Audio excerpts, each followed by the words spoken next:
Então, continuando o estudo da composição química das células, agora nós vamos estudar as proteínas. Você tem aí nessa imagem uma série de alimentos com um percentual aproximado do teor de proteína que cada um deles. Lembra que esses valores são referência e essa referência é em cima de uma quantidade de 100 gramas do produto seco. Então, assim, dos alimentos convencionais, as carnes, a carne de frango, o queijo, a carne de boi, tem percentuais relativamente altos de proteína, carne de peixe também, e nos vegetais, o teor de proteína é menor, mas nem por isso deixa de ter. As proteínas são moléculas grandes formadas por moléculas menores, formam um polímero de aminoácidos. É o principal constituinte orgânico das células do nosso corpo. As proteínas exercem no nosso corpo uma série de funções. Alguns exemplos.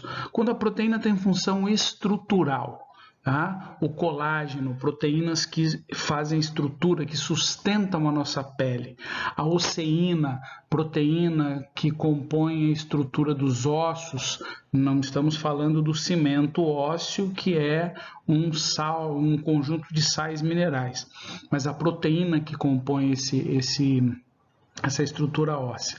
A queratina também tem função estrutural, constituindo a superfície da nossa pele, da nossa epiderme, para ser mais exato, a constituição dos pelos do nosso corpo. São estrutural, a função enzimática. As enzimas são proteínas. Então, quando você fala em enzimas digestivas, por exemplo, como as lipases, a lipase é uma enzima que quebra lipídio, mas a enzima é uma proteína, a lipase é uma proteína. A ptialina da saliva também, a pepsina do estômago são proteínas com função enzimática que vão promover a degradação, a quebra do alimento.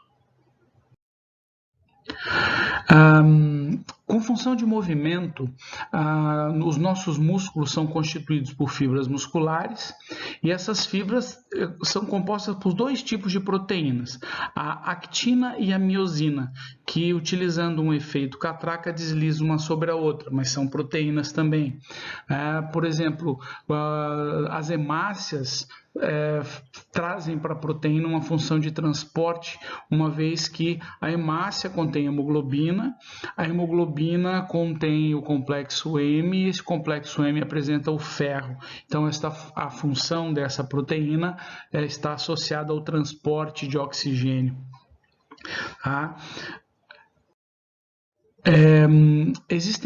Quando a gente fala de hormônio, existem dois grupos hormonais, os hormônios lipídicos e os hormônios proteicos. A prolactina, por exemplo, é um desses hormônios proteicos que estimula a produção do leite, né, a lactação. A insulina também é um hormônio proteico, que faz aumentar a absorção de glicose pela membrana plasmática das células. Os anticorpos são proteínas, né? Essa molécula que você vê aí com formato de Y é uma proteína que tem a função de alguma forma neutralizar os agentes nocivos, né? Outras proteínas que invadam o nosso corpo, como o caso vírus, bactérias e tal. Ao fundo tem essas fibras que são fibras a rede de fibrina, que promove a coagulação sanguínea, né? Então são fibras de proteína também. Ou seja, as proteínas executam inúmeras funções no nosso corpo. Lembra que uma coisa extremamente importante é que o material genético, o nosso DNA, que traz o código de formação do nosso organismo, todas as substâncias, a receita contida neles, o código genético é uma receita de fabricação de proteínas, mas isso a gente vai discutir mais para frente.